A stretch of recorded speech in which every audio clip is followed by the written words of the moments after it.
Hola a todos, ¿cómo están? Les habla Gustavo Páez y bienvenidos a otro capítulo más de En la Mesa No, la única mesa en la que sí se habla de política y sí se habla de religión. Si nos están viendo en Spotify, por favor califíquenos con 5 estrellas y escuchen el episodio completo. Si nos están viendo en YouTube, por favor suscríbase y comente. El día de hoy me encuentro con un muy buen amigo de campaña, amigo de política, un consultor político bastante joven y una persona a la cual admiro bastante. Les quiero introducir a Felipe Jimeno. ¿Cómo estás, Felipe? Es un gusto a todos los que nos van a escuchar y ver, pues primero saludarlos y qué grato es poder estar acá contigo en este espacio. Bueno, mi Pipe, la idea de hoy es que podamos hablar un poco de ti, cuáles son tus opiniones políticas.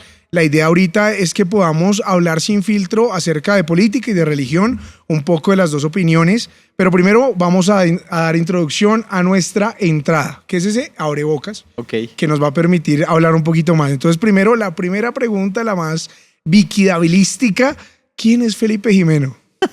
Bueno, no, yo primero parto. Felipe Jimeno es un bogotano de 30 años, casado, soy politólogo. ¿30 años? Sí, 30 años, cumplo en 2 meses 31. ¡Wow! Politólogo de la Sergio Arboleda y relacionista internacional.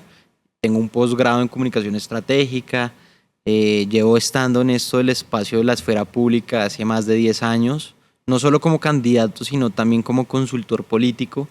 He tenido el privilegio de, en mi corta edad, ganar un Senado de la República, de asesorar personas grandes en escenarios electorales importantes, como fue a Leonardo Jácome en Cúcuta,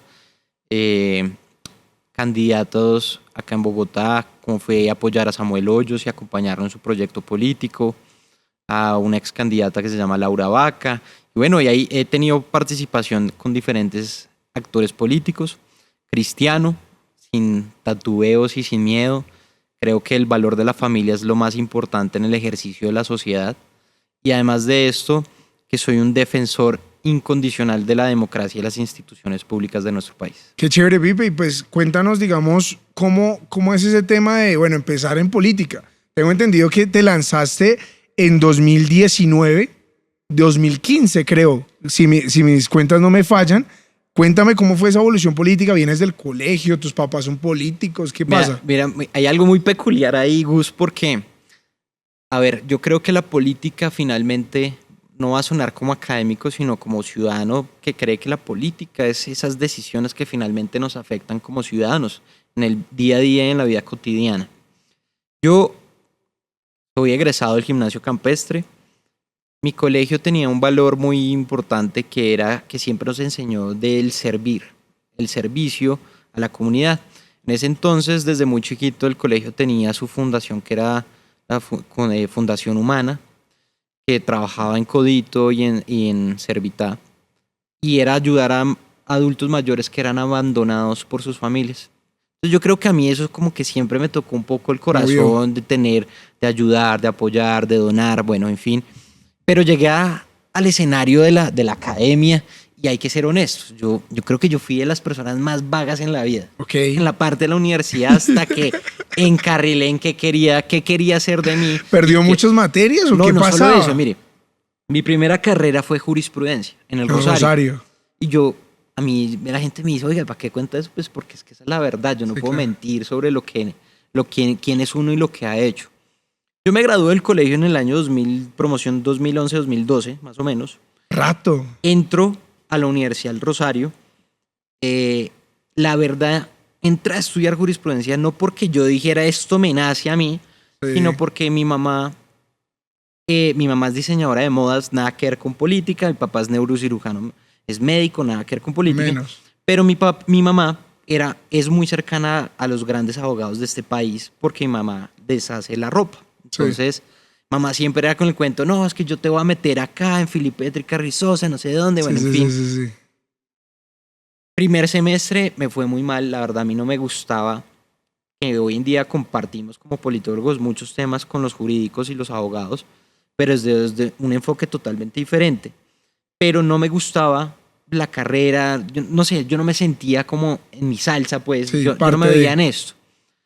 Entonces me retiro del Rosario.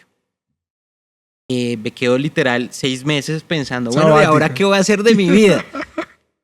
Yo creo que el mensaje es que los tiempos son individuales. ¿Quién lleva sus tiempos a su manera? Ahí entro a la Universidad Javeriana Ok. a estudiar ciencia política. Hice en la Universidad Javeriana ciencia política hasta 5º semestre más o menos. Ok. ¿Y qué pasó? A mí se me nació la idea de irme a terminar en la Universidad de Palermo, en Argentina, en Buenos Aires, la carrera. Claro, acá vienen ellos, te dan todo el no, que es Sí, una sí, sí, berraquera, sí, no sí, sé sí. qué. Yo no, papá, yo creo que yo quiero irme a terminar allá. Pero siempre tenía muy claro que mi enfoque como profesional era el tema de la consultoría política. Ok, siempre te gustó. Mire, los mejores estrategas políticos del mundo son argentinos. Ok. Yo decía, no, yo quiero irme allá a terminar. Bueno, me voy. Cometí el mayor error, bueno, no sabe, error no. Cometí un error, llamémoslo así. Yo me retiro de la Javeriana. Lo normal es que vos aplazas. Claro. O aplazar porque no. Yo me retiré. Sí. Pasé una carta donde me retiraba. Mis papás no sabían. Pero no era un programa como No, de no, no. transferencia o alguna Me iba vaina. directamente covalidado, digámoslo, las materias Ok. a la Universidad de Palermo. Entonces yo hice el error, me retiro, no sé qué, plan. Listo, mis papás, todo bien, listo. Mire, me fui. Duré más o menos viviendo esos años 2015. 4 meses. En Argentina. A mí me tocó esa transición entre Cristina, la llegada de Macri, una hiperinflación realmente, que creo que hoy en día está peor de lo que cuando yo viví, Sí. donde te enfrentas a un tema cultural muy fuerte. El cambio de moneda en ese entonces con Colombia, el dólar se había disparado. Habíamos pasado de los 2.000 y pico a los 3.000 y pico, entonces Era un montón, claro. un montón de plata, que la vivienda cuando eres extranjero es muy costosa, una cantidad de cosas. Yo decía, ay, ¿ahora qué hago? Y claro, yo creo que esas son cosas que Dios le pone en la vida, te va midiendo, y es, si tú estás en un círculo de amigos que no te hablan coherencias, Sí. que no te impulsan a ser persona, pues uno va a tomar muy malas decisiones, y entre esas estuvo pues esa locura de irme a Buenos ¿Estabas mal Aires. rodeado, tal vez? Estaba mal rodeado, tenía en ese entonces una pareja que, Dios la bendiga siempre, no le voy a desear el mal, pero no era lo mejor Ok. para mí en ese entonces. Me regreso de Buenos Aires. Yo, bueno, mis papás como, este man, viejo, ¿qué va a Sí. hacer con su vida? Escoja algo. Claro. 3 universidades, que Rosario, Sí, por Javeriana, favor, y Argentina, Palermo. Universidad de Palermo. ¿Ahora qué va a hacer? A mí nunca se me va a olvidar que yo llego, pierdo todos los privilegios, obviamente, que uno tiene como hijo. No, pues papás, yo creo que era el dolor de cabeza de mi papá. Mi papá me veía como, qué decepción. Mi mamá también como que, qué decepción todo lo que uno ha dado para que Claro. este man no valore todo lo que le hemos dado, la educación, el carro, los privilegios, la ropa, en fin. Yo me siento un día y digo, no, yo tengo que tomar una decisión. ¿Qué voy a hacer? Sí. Voy a la Javeriana y me dicen, no, hermano, usted perdió, usted se retiró, y ahí por normas ¿Se pierde lo que el ya cupo, hizo? le tiene, para reintegrarse, según la normativa en ese entonces, tiene que pasar un año. Wow. Entonces yo, ¿y ahora qué voy a hacer en un año? Entonces yo me acuerdo que mi papá me dice, si usted quiere tener plata, póngase a trabajar. Entonces en ese periodo, mientras volvía a entrar a una universidad y miraba Sí. qué hacía, me puse a trabajar. Mi papá tenía en esa época una empresa de dotación y me metí en eso. Luego de eso, yo dije, no, pues yo quiero terminar mi carrera, a mí me gusta. Claro. Y cosas de la vida, ya estamos en los tiempos, yo no había medido los tiempos de presentarse otra vez a una universidad, Claro. toda esa vaina. Y ya no habían tiempos para presentarme, entonces dije, otro semestre. No, Y yo dije, imposible. no, mi papá, cosas de la vida, Ángela Benedetti, es prima de mi papá, estaba en ese entonces embajadora de Panamá. Sí. Y no sé por qué mi papá le dijo como, no, Felipe, no sé qué. Y Ángela Dando le dijo, quejas. sí, Ángela le dijo como, venga, páseme la hoja de vida de Felipe. O no, mentira, páseme la hoja de vida, no. Venga, yo llamo a la Sergio Arboleda, que yo tengo grandes amigos allá. El caso es que en literal 2 horas, me llaman de la Universidad Sergio Arboleda que el rector Noguera me estaba esperando. Y yo, ok, fui. Me dijo, venga, usted quiere estudiar acá, yo le abro ya, solo es que mañana paguen pues la matrícula y arranque. Yo le dije, listo, hagámosle una. Sí, me dijo, la única condición es que no le puedo homologar todo lo que ya haya estudiado por una simple razón, porque hicimos cambio de programa y no pues es ya mismo, no es lo claro. mismo por el tema del Ministerio de Educación, en fin. Pero sí podemos revisar algunas materias para Sí, claro, poder para que no usar. empiece de cero Exacto. otra vez. Cada ¿Eso vez fue que a qué edad? Eso fue a los, póngale, 21, 22 años Ok. más o menos. 21, Bueno, pero pues esa transición pasó rápido, eso entonces. pasó rápido. ¿Qué pasó? Entro a la Pero Sergio estabas y ahí joven. entra lo público y ahora sí a tocar. ¿Por qué? Yo tuve en ese entonces varios profesores en política, entre ellos el expresidente Iván Duque. El presidente Iván Duque fue profesor mío, dictaba una materia, creo que era algo de las civilizaciones, pero en esa transición yo me le pegué mucho a Iván por conocer, de estar más activo como en el tema del que pasaba en el Congreso. Sí. A mí nunca se me va a olvidar estas palabras porque siempre que lo veo, ojalá este podcast le llegue algún día, se lo digo siempre que lo veo, y es que un día me dice, yo fui monitor de Iván Duque casi un año en la universidad Sí. y también de su hermano cuando fue vicedecano de la escuela de nosotros de política. Yo le dije, el presidente Iván Duque me llama y me dice, Felipe, le quiero contar algo. ¿Qué pasó? Me voy a lanzar a la presidencia. Ah, Mire, no es mentira. Yo le dije, pero senador, usted no lo conoce nadie. Así sí, le claro. respondí. Y no es mentira. Le dije, usted no lo conoce nadie. Usted llega a una lista cerrada. ¿Cómo así que presidente? No, vamos con todo, vamos a armar un equipo, no sé qué. ¿Cómo es la vida? Un año después, presidente de la República. Claro, Y uno dice, en la vida no hay nada escrito. así es. Solo Dios sabe qué pasa y dónde está tus tiempos y en qué momento vas a llegar a cumplirlos. Claro. La moraleja de esto es que ahí entendí que uno tiene que persistir. La política es de persistir y mucha resiliencia. La gran mayoría de políticos lo han tenido fácil. Claro. Son muy pocos, casi el 10% de que llega una nueva generación y se renueva un poco. ¿Crees que en Colombia está pasando eso en este momento? Yo sí creo. Yo creo que Colombia hoy vive un momento interesante y un momento que se está cuestionando la imagen de los políticos. El mejor efecto ahorita que podemos revisar es las territoriales. Claro. Y sabes algo, también Congreso hace 2 años. ¿Por qué? El Congreso ha tenido un nuevo rol, ha llegado, ahí es más diverso, hay diferentes colores, diferentes posturas, Sí. diferentes etnias también representando dentro del Congreso a los colombianos. Pero lo que más me sorprende de esto es que llegó una nueva generación, bien o mal, a hacer un cambio. Mira que si uno analizara el Congreso de la República hace 20 años al de hoy en día ya no está el protocolo de que tienes que estar en traje, en corbata, la congresista en tacones. Hoy en día... ¿Pero eso te parece algo bueno? Yo creo que el mensaje es que han habido cambios y hay unos cambios generacionales, culturales, que están teniendo cada vez más impacto. Pues que yo sea creo- bueno, Sí, yo no te lo decía veo ni antes de bueno ni cámaras. malo. Yo veo algo y es, hay unos manuales, Sí. hay unas normas y los ciudadanos hay unos deberes y hay unas responsabilidades que tenemos como individuos y como Sí. sociedad. Cuando hay unos manuales que se deben acatar y respetar, pues hay que acatarlos.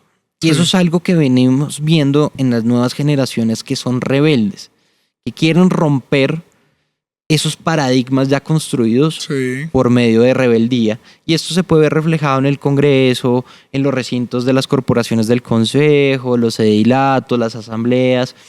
Que sea bueno y malo, yo creo que la crítica acá, a mí no me importaría si el congresista se va en camiseta.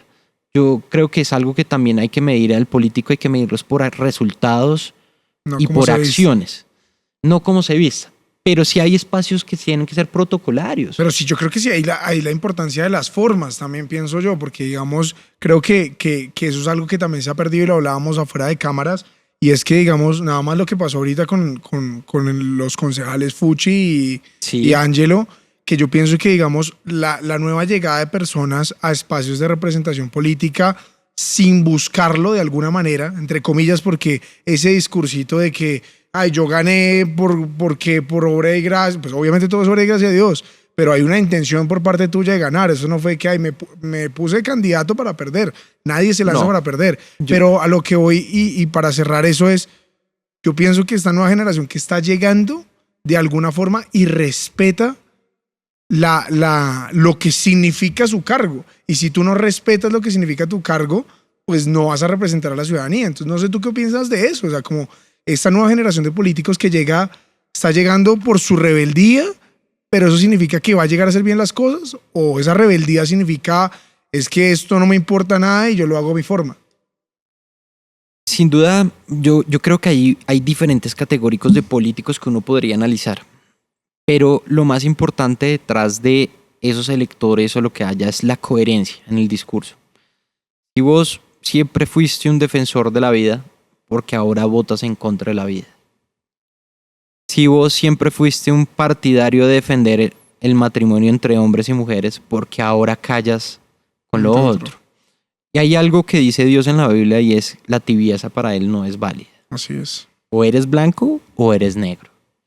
Y eso es hoy lo que estamos viendo en la política, ese reflejo de que la tibieza, esos matices, se han vuelto mayoría y que ya no vemos posturas claras de lo correcto o lo incorrecto, que es éticamente correcto y que no es éticamente correcto. Y esos valores y principios cada vez se están desdibujando, desde la manera como tú entras a respetar una corporación, cómo te vistes, cómo hablas, hasta la manera en que no te importa nada. El ejemplo, lo hablábamos ahorita, de que vos metas una moto en el recinto del consejo, es un mal mensaje al ciudadano. Totalmente. Es un mal mensaje decirle a las nuevas generaciones de que no importa las normas, no importa las reglas, nos las pasamos por la faja y ya hacemos de cuenta que no pasa nada. Y ojo, eso es un mal mensaje. Y también para que, digamos, yo creo que se le tiene que tirar a ambos lados. Digamos, un ejemplo, esto es muy semejante a lo que pasó, digamos, con Alirio Barrera, el senador, cuando llegó a, ¿cómo se llama el caballito? Un caballo. Miren, y es que la objetividad no es ideológica. Exacto. La objetividad no puede ser por colores políticos. Yo llevo militando hace más de 10 años en el Centro Democrático. Y ahí te respondo a la pregunta de por qué llegué a la política. Cuando tuve la oportunidad de estar cercano a Iván Duque, empecé a participar más en estos espacios. Conocí gente muy buena. Yo creo que mi mayor ejemplo de liderazgo, de trabajo, que siempre lo veo como un gran reflejo y un buen espejo, es el ex representante de la Cámara, Samuel Hoyos. De Samuel aprendí muchas cosas, de que uno es duro con las ideas y suave con las personas. Uno pelea causas, pero uno tampoco se tiene que hacer matar por personas. Uno pelea por esas causas que uno está de acuerdo, claro, y con altura. Y ahí empiezo yo en ese rol de la política a participar. Mi primer escenario político, que además me acuerdo, mi lema era construyendo Usaquén, nace por el presidente Duque, pues construyendo país. Sí, claro. A mí el presidente Duque me dice: oiga, láncese a edil, haga el ejercicio, no sé qué. Y le seguí el cuento y me terminé lanzando. En ese entonces, fue la pasada. O sea, fue el periodo pasado, en el 2018, elecciones 2018. 19 dilatos. Sí, 19 dilatos, exacto. 18 presidencia. 18 presidencia. Donde solo contra el mar, literal, porque yo no tuve ni concejales, no tuve representantes, porque en ese entonces ocurre lo de Samuel. Sí, que le hacen esa jugada y sale de la política, él se retira netamente de verdad. Hago un ejercicio solo y saco 2.300 votos de un trabajo muy bonito. Yo lo romantizo mucho porque fue mi primer escenario, donde uno llega virgen, literal, claro, a un proceso donde... ¿Qué edad tenías? Tenía en ese entonces, 2018, más o menos como 25, 24 años más o menos. Pero en lo político era biche. Es decir, claro, uno puede estar en la academia, estudiar. Una cosa es lo empírico, lo pragmático, a realmente materializarlo y sacar los votos. Entonces yo me acuerdo que a mí por mí nadie daba un centavo, no, ese man no saca nada. Cuando, brum, fui de los 11, fui el quinto más votado. Yo decía, wow, increíble. Me dolió mucho la derrota, que por eso te decía ahorita detrás de cámaras, es en esta nueva elección, yo inicialmente era para el Consejo de Bogotá, no iba a hacer el ejercicio de edil.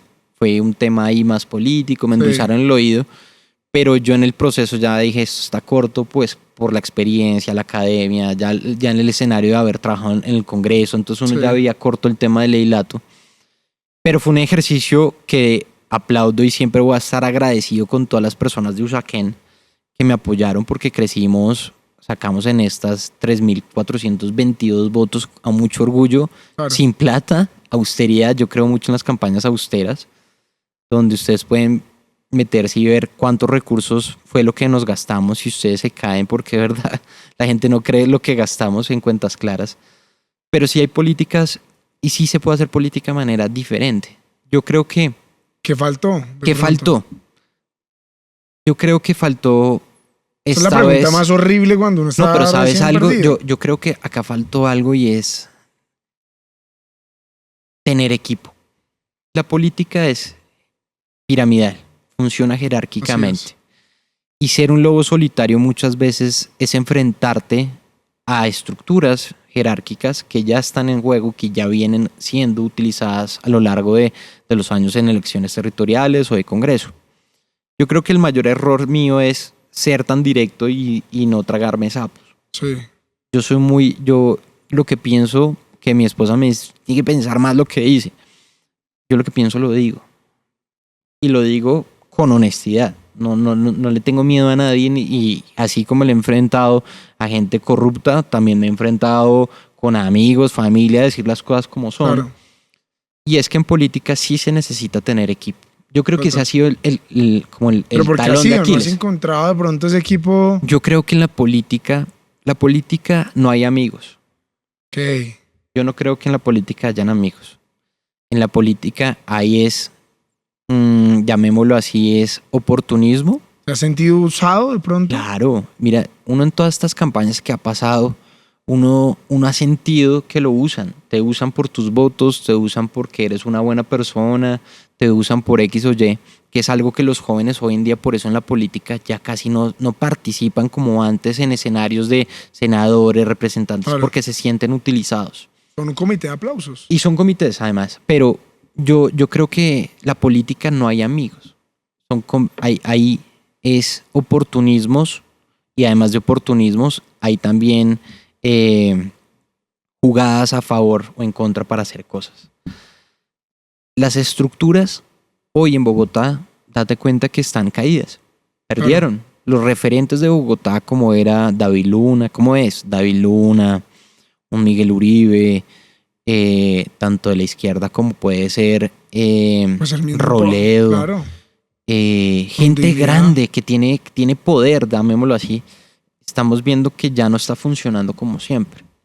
Y ahí entra el valor de lo que es. Una cosa es el amiguismo y otra cosa es la lealtad, que son dos conceptos totalmente diferentes. Para ti, ¿quién fue el gran...? Pero con esto, antes de pasar, si no se me olvida, con esto pasamos a nuestra segunda etapa, que es el plato fuerte, que es ya lo más difícil de digerir, y eso me encanta donde íbamos, y es, para ti, en estas elecciones de 2023, ¿quién fue el mayor ganador y el que quedó aplastado en una estructura no tanto de personas, sino más de sectores políticos? Mira, yo creo en estas elecciones... y si quieres mencionar nombres, también adelante. No, y lo puedo sostener, digámoslo, en el sentido con los argumentos. Mira, estas elecciones demuestran que el golpe de Duque, el Congreso influyó mucho en la caída, digámosle, de la centroderecha y derecha en general, por un discurso, una narrativa que capitalizó el presidente Petro. Pero mire cómo es la moneda. La ola vuelve y cae en estas elecciones territoriales y la centroderecha y derecha ganan, capitalizan nuevamente electores por, llamémoslo, esos arrepentidos que votaron por Petro. Pero hoy en Bogotá, sin duda, hay grandes derrotados. Y lo digo con mucho cariño, pero David Luna es uno de ellos. David es uno de los mejores referentes de la política y lo Lo es. digo con cariño, admiración, además que también es gimnasiano como yo del campestre. Sí. Lo digo, David es un tipo honesto, transparente. Mire que ha hecho política desde las bases a lo grande. Fue en Chapinero. A David lo único que le falta hoy es ser alcalde y presidente. Así Ya es. tiene la escuela completa. Pero perdió en las urnas. Perdió con su candidato Grillo. que además también a Pipe le tengo un gran aprecio. Pero perdieron. Y eso demuestra que David está golpeado en la base de Bogotá. Podemos ver también campañas como la que fue Andrés Forero, que también hoy el trabajo que está haciendo en el Congreso es de aplaudir parado. Un caballero lo que está haciendo de defender la salud en la Comisión Séptima de Cámara, pero fue un derrotado. Así es. Su Carlos candidato, que además Carlos también es una gran persona, perdieron. Entonces acá vemos, y también creo que, por ejemplo, el expresidente Duque también es un derrotado con la elección de Camilo, que era su cónsul. Camilo también perdió y tenía el referente de una figura presidencial. Entonces uno empieza a ver figuras de Bogotá que están golpeadas dentro del marco de lo político. Y ve uno también grandes derrotados en otros partidos como es el Partido Verde. Yo veo gente que siempre ha tenido sus estructuras y se quemaron en estas elecciones. No, y te voy a decir algo, Pipe, que para interrumpirte ahí, pero es digamos de qué forma, por ejemplo, el caso a mí del Partido Verde me parece bien interesante, porque digamos se mantiene precisamente la gente que logró capitalizar mermelada durante el gobierno de Claudia López.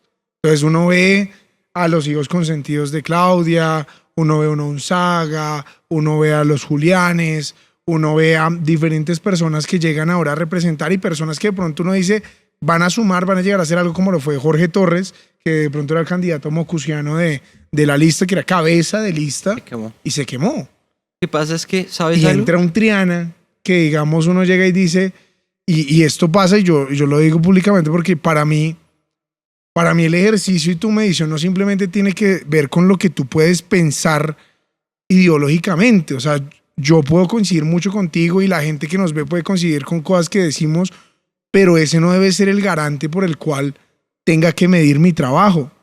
Caso como lo que hablábamos de Grillo, un ejemplo. Grillo presentó más de 8 proyectos de acuerdo en lo que llevó al Consejo, hizo un muy buen trabajo corporativo, pero llega y entra una persona como Triana que en el edilato no hizo nada. Hacer videos que le cosechara para el Consejo. Y no digo que esté mal, pero sí es cuestionable. Lo que pasa es que a eso entra un tema hoy en día de las comunicaciones y esta era digital, y es que lo menos técnico es más visible. El Así tecnicismo la gente no lo consume. La gente se queda con titular Pero por una brecha amarillista. de ignorancia, Y pienso hay yo. una brecha muy grande de ignorancia en el país y no solo en Bogotá. Y a esto entra el tema de derrotados. Mira Medellín y Antioquia. El mayor derrotado, lo puedo decir, es el uribismo en Antioquia. En Medellín perdieron. Total. Se los comió vivos el movimiento de Fico en el Consejo.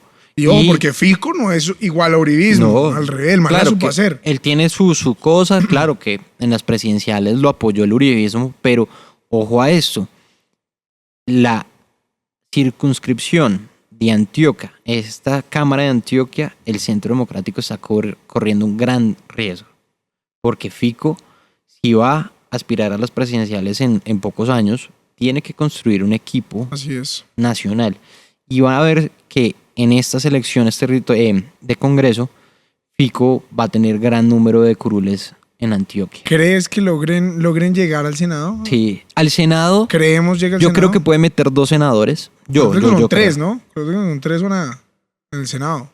¿Qué? Para entrar al Senado son 3. Pues dependiendo cómo les dé el umbral, pero puede montar uno. Pero con que monte uno es ganancia. Sí, claro. Con que monte, de verdad yo lo digo. En Si hoy Cámara sí montaron pueden al meter. Consejo 7 concejales en Medellín, Es que es muy bárbaro. el primero sacó 50 y pico mil votos. Es decir, ese señor con esos votos solo en Medellín llega a la Sí. Cámara o al Senado. Claro. Es decir, entonces ahí hay un riesgo muy delgado de que pueda pasarle a la bancada fuerte del uribismo, que es la antioqueña, versus Fico en esos votos. Porque yo sí creo que hay una nueva ola de gente que ya está cansada un poco de la narrativa de Petro Uribe. Claro. Y eso está pasando en las tendencias.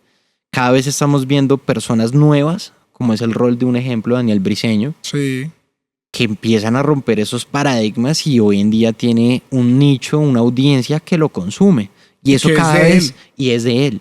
Cada vez van a ver más figuras como Daniel Briceño llegando a romper estas esferas y que pueden ser el nuevo, esos outsiders nuevos Sí. que pueden empezar a tomar figuras importantes dentro de la toma de decisiones. Yo creo, Pipe, que bueno, con eso también empezar a hablar de algo que me parece interesante ahorita que mencionabas a Daniel y a otros personajes, y es que tú sabes que cuando uno llega a la política, uno tiene que definir sus banderas y sus concepciones, y yo soy de las personas que pienso que los valores y lo que uno piensa no se negocian, por nada que ver. Uno, algo que mencionabas, es que eres cristiano, eres una persona creyente. ¿Qué significa Dios en tu vida? Yo creo, ¿sabe qué significa Dios en mi vida? Todo. Uno cree en la vida que ve a las personas y todo es perfecto, todo es color de rosas. Y yo, es decir, desde muy chiquito siempre he sido creyente. Hoy en día soy cristiano, no por mis papás, sino por mi pareja. Ok. Yo estaba en ese entonces, mi pareja la conocí, estudió conmigo toda la carrera. ¿En cuál universidad? En la Sergio. En la Sergio. Ha sido mi compañera, mi escudera, mi todo, yo lo digo así. Primero Dios y después ella y mi familia. Pero ella ha sido esa mujer que me ha acompañado en este camino porque llevamos además 9 años Wow. juntos. Laura me llevó, siendo yo, digámosle, una casa de papás cristianos, divorciados pero cristianos. Laura fue la que me empezó a llevar más a los caminos del Señor. Porque no es lo mismo tú ir a misa y sí, hacer la ceremonia, la comunión y todo esto, a realmente que esto se vuelva es una Parte de decisión intimidad, de vida, claro. parte de tu vida. Yo voy, me lleva a su presencia, al lugar de su presencia. Me acuerdo que yo era ahí sentado mientras todo el mundo en la alabanza, Ahí no sé danzando, qué. Sí, yo ahí hasta que Dios empieza a tocarte de a poco el corazón. Yo creo que Dios es un Dios de amor y es un Dios de perdón sin duda. Jesús, su Hijo, entregó todo en la cruz por nuestros pecados. Y ahí poco a poco se fue sembrando esa semilla del Espíritu Santo en el corazón de uno, hasta tal punto en que 9 años después sigo yendo a su lugar de su presencia. Ok. Estamos en grupo de conexión. Para nosotros es sagrado los domingos ir a la ceremonia, ir a compartir en la casa del Señor, de vez en cuando poder ir a oración los martes o jueves, pero de que yo le digo a la gente algo y es, cuando tú entregas tu vida al Señor, créeme que no te falta nada. Y yo he tenido momentos sin duda, buenos y malos, pero Dios me dio, Gus, un mensaje de ser fuerte, de ser valiente. Es algo que yo siempre digo, hay que ser valiente, porque es más fácil siempre estar derrotado a ser el ganador. ¿Le falta más de Dios a esta sociedad? Yo sabes que sí creo que le falta más amor, más Dios, más posturas, ¿sabes? Uno ve muchos cristianos tibios. Eso te iba a decir. ¿Para ti crees que nuestros representantes, entre comillas, porque pues vamos a hacer la aclaración, no me gusta ser muy franco. Para mí las personas que llegan a un espacio de representación política, pues pueden creer lo que ellos quieran. O sea, pero el hecho de que una persona sea cristiana no representa a los cristianos. ¿Crees que a día de hoy hay una figura que represente a los cristianos en política? Yo me creo con una frase muy cierta y es: al César lo que es del César y a Dios lo que es de Dios. Y yo he sido siempre muy crítico frente al tema de la religión y la creencia con la política. ¿Y por qué lo digo con mucho respeto, Gus? Yo he visto iglesias muy grandes en este país que han utilizado a los creyentes para hacer política y fidelizar votos. Yo creo que eso está mal. Dios sí dice que tenemos que hacer discipulados, líderes que tomen decisiones, pero no podemos tampoco utilizar la fe de los otros para para venderte como si fueras el Mesías o el Salvador a X coyuntura. En eso yo, Felipe Jimeno, soy muy crítico y siempre he sido un poco distanciado. Yo no tengo, desde que estoy en Grupo de Conexión, nunca usar el grupo para hacer política. Nunca, la única vez que me he subido en cierta medida al frente de una iglesia para que oraran por mí, me sentí mal, ¿sabes? Sí. Porque creo que no es el mensaje que uno tiene que llevar. Nunca llevaba mi chaleco a la iglesia. Intenté siempre separar lo político o el activismo que hoy hago como Felipe Jimeno en la casa del Señor. Pero con yo la te postura. pregunto una cosa, porque pues digamos, y volviendo a la misma cuestionamiento anterior, pues a ver, yo sí soy de los que piensa que nosotros como iglesia, uno de los mayores problemas y vainas que hemos tenido que han restado a la construcción de una mejor sociedad es que la iglesia se ha quedado dentro de las cuatro paredes y ha dejado de cierta forma de actuar, y mucha gente podrá decir, no, pues es que lo que no hace Dios, ¿qué lo va a hacer el hombre? Sí, pero pues a nosotros Dios también nos llama a mover sus aguas. Entonces, para mí el estatismo y la falta de postura de pronto de la iglesia frente a temas sociales ha causado que nos quedemos sin representación. Pero mira que, digámoslo, ahí se oye bien, sí. Sí, Hay algo muy real en la política y es, mira, la iglesia promueva a todos sus hijos cristianos que se están lanzando.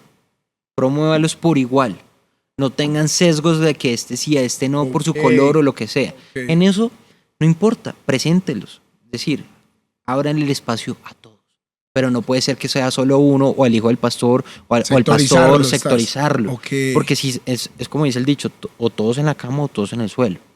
Y eso es lo que yo he criticado mucho, que uno ve en iglesias grandes, que hay también otros candidatos al consejo, cámara, senado, lo que sea, que no le cierran las puertas. Y eso es ahí donde está mal. El mensaje sí tiene que ser, la comunidad cristiana tiene que unirse, porque hoy el país y la sociedad colombiana está en una crisis de identidad. Hay una crisis de valores y hay una crisis de principios a donde tenemos que alinear la nueva juventud en el país. Y eso es lo que está pasando. Por falta de empatía y también de egoísmo de muchos sectores cristianos, de unirnos todos en uno solo. Claro. ¿Qué opinas del Mira, por ejemplo? Digamos, el Mira, yo creo que, yo eso siempre lo diré, el respeto ante el Mira es absurdo porque, pues yo no soy de mucho sana doctrina, pero algo que yo sí puedo decir claramente es que estos manes supieron cómo hacer una estructura, pero ahí ya yo critico esos espacios a decir, bueno, pero entonces ¿esto en qué se convirtió? O sea, la iglesia es un partido político. Exacto, es que bien lo mencionas ahí, Gus. Una cosa es el cristianismo, otra cosa es volver la iglesia un partido político. Y ese es un gran dilema que existe no solo en Colombia, sino en América Latina, en serio. Hoy cada vez están llegando más cristianos, sí, a los escenarios de lo público, pero el problema es a qué costo o a qué manera. Yo al Mira, y voy a hablar como consultor político, me va a salir un poco del rol de Felipe Jimeno como cristiano. ¿En qué sentido? Como consultor político es admirable la disciplina que ha construido el Mira como partido político. Así es. Ahora, como cristiano, como Felipe Jimeno, critico lo que hacen con la iglesia para hacer política. Así es. Son dos dilemas totalmente diferentes, pero que finalmente se conectan en uno. Entonces, la invitación es que también hay que decirle a los ciudadanos y a los cristianos, ojo, no todo lo que dicen es verdad, ni todo lo que prometen lo van a hacer. Okay. Hay que separar cosas y también siempre crear objetividad frente a las decisiones a quién vamos a apoyar o en dónde estamos caminando en los caminos del Señor. Bueno, Pipe, yo creo que eso tengamos ya también nos despega un poquito a preguntarnos cuál es la situación actualmente del país y qué piensas del gobierno de Gustavo Petro. Bueno, mira, yo soy un pesimista. ¿En qué sentido? Pesimista desde la visión institucional.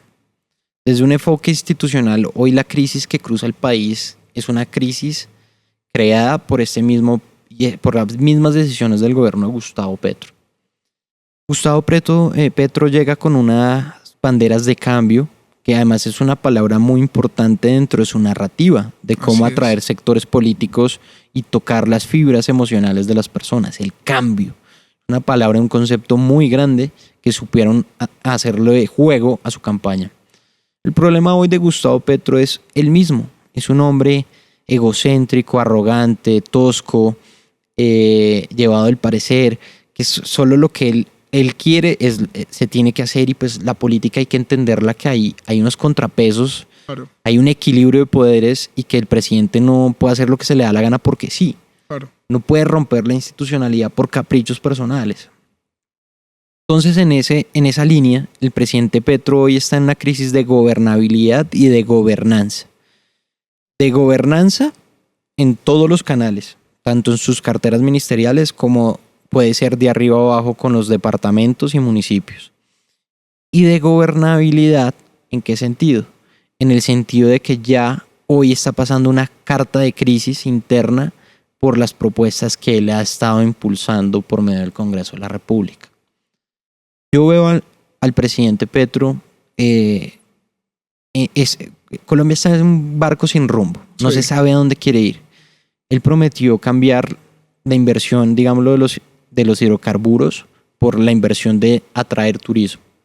Pero tú, ¿cómo vas a atraer turismo si hoy estamos en una Sí, crisis claro. de seguridad nacional en todo el territorio nacional? Donde nos cerraron puertas internacionalmente, le dieron a la gente, no venga acá, no Hoy viaje. somos país rojo donde no es bueno venir. Así es. Hoy somos un país que su economía no Nuevamente. creció.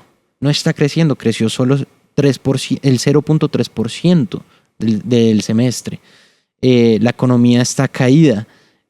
No hay ejecución de las carteras. Yo vengo haciéndole seguimiento a diferentes ministerios y me preocupa que solo ejecutaron el año pasado el 43% de Wow. todo.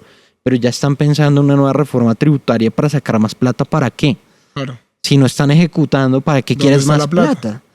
Entonces, yo siento hoy que el mensaje sí es claro. Gustavo Petro está perdió en las territoriales ahorita, y si esto sigue así, va a generarse una crisis más dura y fuerte institucional, donde vamos a ver probablemente al presidente Gustavo Petro con discursos de que se perdió la democracia, que no hay instituciones, que hay una persecución, y por ende va a convocar un referendo constituyente. Wow. Pues, bueno, fuertes afirmaciones. Yo creería que de alguna forma el sistema de pesos y contrapesos en Colombia, pues este gobierno lo ha dejado en claro que no sirve para un carajo. Y perdóname la forma tan abrupta de decir las cosas, pero es que es una realidad. O sea, nosotros nos enfrentamos, en mi opinión personal, a una crisis gigantesca en la manera de hacer política en este país, más porque vemos un presidente que, mira, me da rabia, Felipe, cuando la gente ilusiona al pueblo. Y tú, digamos, y eso va para la siguiente pregunta que te voy a hacer, y es, tú como consultor político has estado, digamos, en el backstage de las campañas, como en esa formación de cómo construir esa campaña política. ¿Tú cuál crees que fue, digamos, o cuál crees tú que han sido esas falencias o esos riesgos de crear un mal personaje en campaña? ¿O crees que hay personajes en campaña? O sea, Yo sí creo que hay personajes, sí, uno construye. Hay gente que, yo he tenido muchos clientes, pues tampoco muchos, pero sí he tenido un buen número de clientes en el sentido de que yo quiero hacer esto, tengo estos recursos, ¿qué se puede hacer? O yo soy esto, quiero que me arme como soy yo. Sí. Entonces, en política hay muchas maneras de hacer arquetipos, se llamarían. Y estos arquetipos finalmente van en línea un poco a esas debilidades, a esas fortalezas y a esos riesgos que se pueden construir con el candidato. Hay políticos que sin duda alguna son fantaseados y son planeados, como hay políticos que ¿Cómo quién idóneamente crees son. tú que es un personaje? Yo creo, ya le voy a dar quiénes, pero antes de responderle quiénes, hay personas que sí son como son. Que O sea, no ¿sí son, hay originales en sí hay política? originalidad. Ok. Yo creo un producto original, y vuelve acá, dirán, estamos haciendo propaganda, es Daniel Briceño. Claro. Daniel es un tipo que es él. él no necesita una camioneta blindada para ser quien es. Pero sí me parece irresponsable. Es un tema de responsabilidades, Sí. sin duda alguna, pero también va en su coherencia en su discurso. Sí, Gus. total. Cuando tú prometes no, es un no. Claro, cuando ya te hagan un atentado y dices, venga, no, ya pero se está sosteniendo en su valor de su palabra, que es algo que es muy valioso en un político. Claro. Cumplir el valor de la palabra. Pero yo sí creo que hay personajes que se han hecho o los han hecho fantasiosos, pues para los momentos de elecciones. A mí, yo le digo abiertamente, a mí Rolando González me parece un tipo totalmente hecho, un producto político hecho. Cuando dices que yo soy el de los resultados, sentémonos a ver los resultados reales de qué ha hecho dentro del Consejo de Bogotá. Claro. Te puedo nombrar acá Sastoque. Yo a Julián le tengo un gran aprecio, pero también me parece que es un producto inventado y hecho. Es un producto que nace con el discurso de la Universidad Nacional y que la juventud y no sé qué, pero detrás de esa juventud que hay o que ha hecho. Sí. Así como él, también te puedo nombrar, ¿sabes a quién? Oscar Ramírez Baos, que me parece perverso, paupérrimo. ¿Buta? Baos. No, en serio, me parece ese es un producto inventado. Producto de verdad totalmente inventado. Un tipo que poco ha hecho por esta ciudad, que ha vivido el erario público como servidor público. Un tipo que cree que porque saca videos diciéndole ignorante, perverso, diabólico a Gustavo Petro, pues es más, yo creo que ese es el debate de la política hoy. Ese es el dilema hoy que tenemos en la política. No puede ser que eso sea hoy lo que vende y lo que realmente no venda sean personas como Daniel Briceño, que hay un montón. No solo Daniel, hay un montón de personas similares a Daniel Briceño que hacen denuncias, que hacen control ciudadano, en fin, pero se quedan no visibles por payasos como este señor Oscar Ramírez Baos. Y que a día de hoy es concejal. Que hoy es concejal por segunda vez. Y su esposa probablemente... y su esposa, que no tienen la culpa, porque una cosa es él y otra cosa su esposa, pero que probablemente la van en el Senado. Mi pregunta, Vive, es ahí, el tema es, ustedes como consultores políticos, ¿son llamados a cambiarle la personalidad al político? ¿O tú qué crees? ¿O crees que es de momentos? Yo creo a veces que es necesario moldear a una persona, no sé. Sí.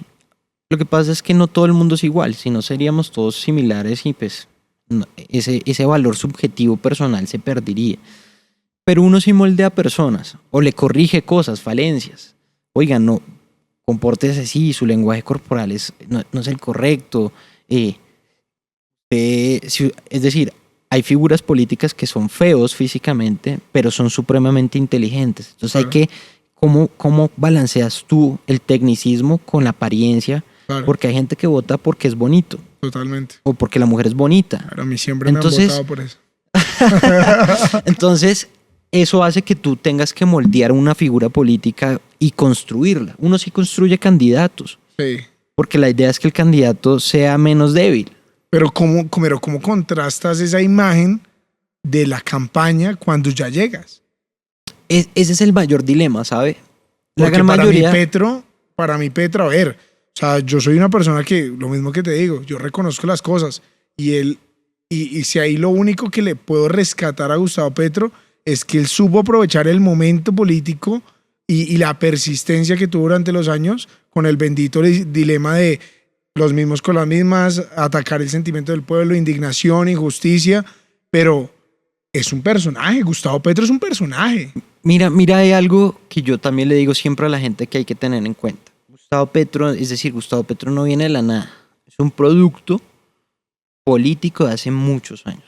Gustavo Petro se había enfrentado a 4 candidaturas presidenciales. Esta fue la que por fin ganó. Es decir, él viene ya de una escuela haciendo un proceso. Y en campaña, lastimosamente, los políticos prometen mucho. En el momento de ejecutar, cuando se enfrentan a la realidad, qué plata hay, qué recursos no tenemos, claro, es donde se toman decisiones que pueden haber un costo político con sus electores. Y eso le está pasando hoy a Petro. El que es petrista enfermizo, pues va a seguirlo apoyando. Sí, claro, puede mañana Petro, ojo, esto no es cierto, mañana puede salir Gustavo Petro y matar a alguien y la gente lo va a aplaudir y decir que hizo bien. Sí, claro. Como va a salir el que no es petrista y va a cuestionar su acción. Entonces, eso pasa en todos los horizontes políticos, con el tema del uribismo, el santismo, el duquismo, en fin. Entonces, ¿cómo separar esas líneas a veces es indagando uno como elector qué es lo que está prometiendo? Sí. Eso a mí me recuerda mucho las burlas con el personero del colegio. El personero del colegio prometía gym La day, piscina, máquina de helados. En fin, la realidad es, ¿usted puede hacer eso? No. Y eso pasa. Mire, Carlos Fernando Galán es un ejemplo. ¿Tú por quién votaste a la alcaldía? Yo voté honestamente por Rodrigo Lara. Yo también.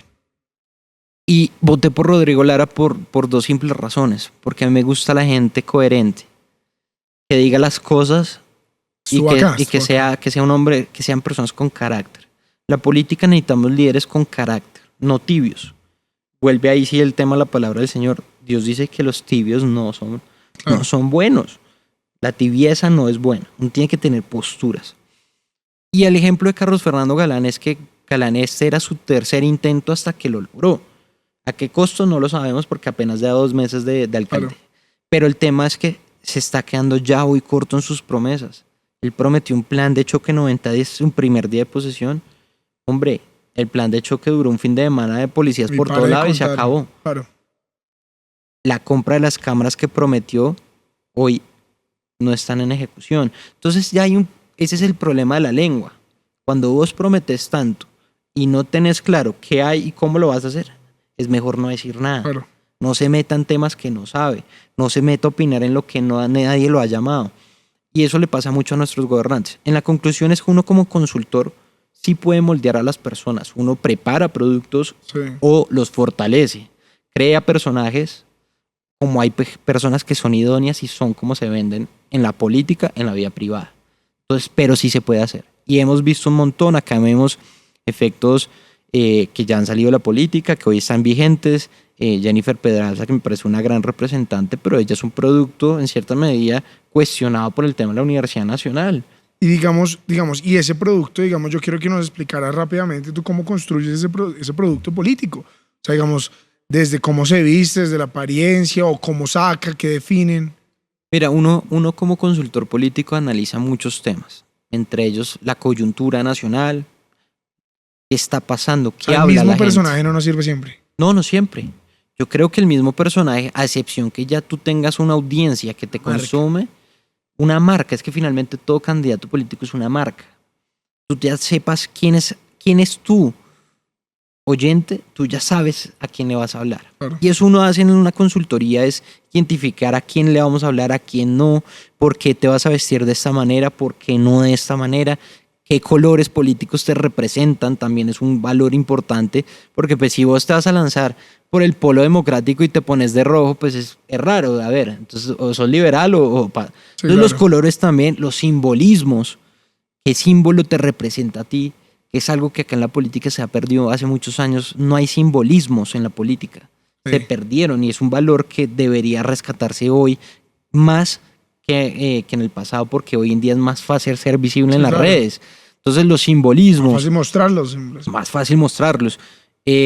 Uno hace también talleres con los círculos. Yo llamo en la política, en estas consultorías, los 3 anillos más importantes. La familia, los amigos y ese círculo de conocidos.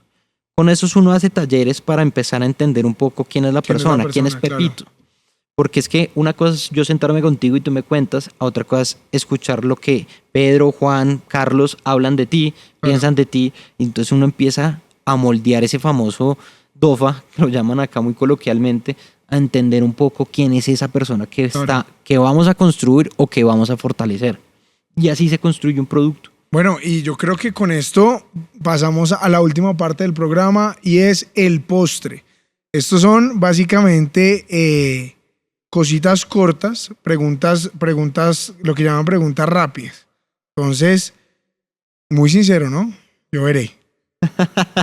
¿Las redes sociales manipulan las noticias? Sí. ¿En qué crees en este momento? ¿En qué sentido? Espiritualmente. Espiritualmente, que estamos en tiempos finales. ¿Qué tipo de liderazgo necesita Colombia para 2026?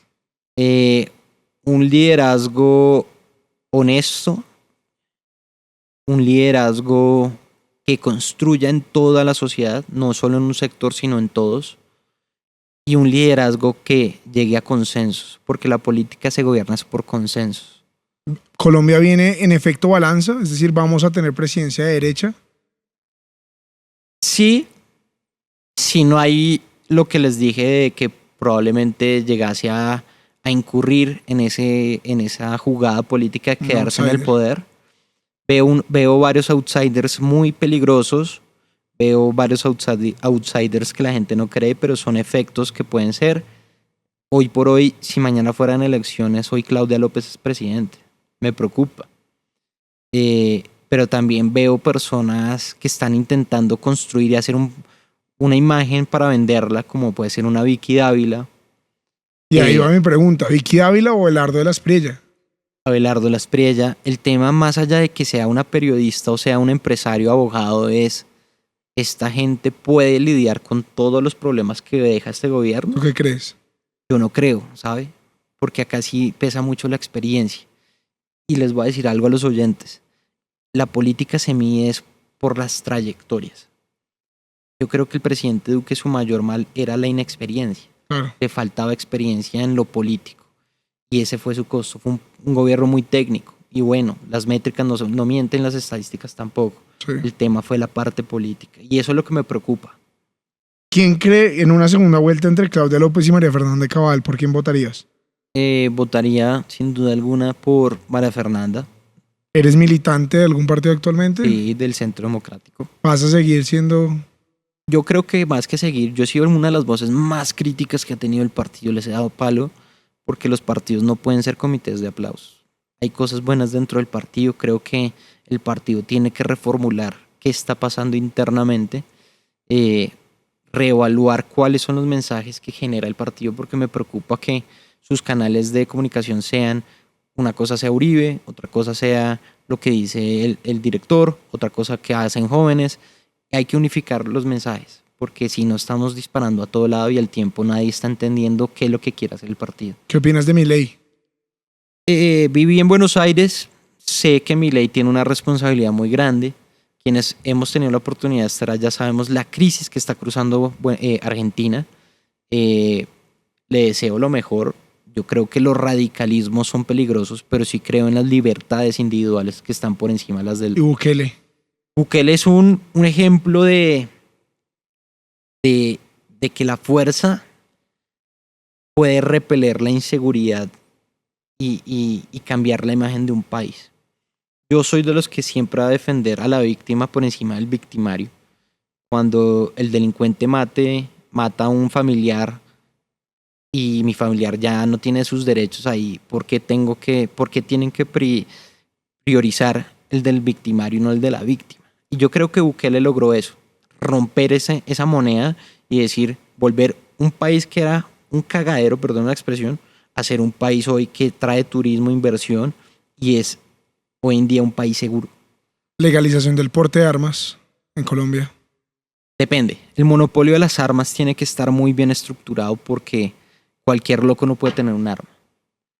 Y si se legalizara pues el porte de armas para cualquier ciudadano, tienen que haber unos protocolos muy, muy sólidos donde cualquiera no puede tener un arma.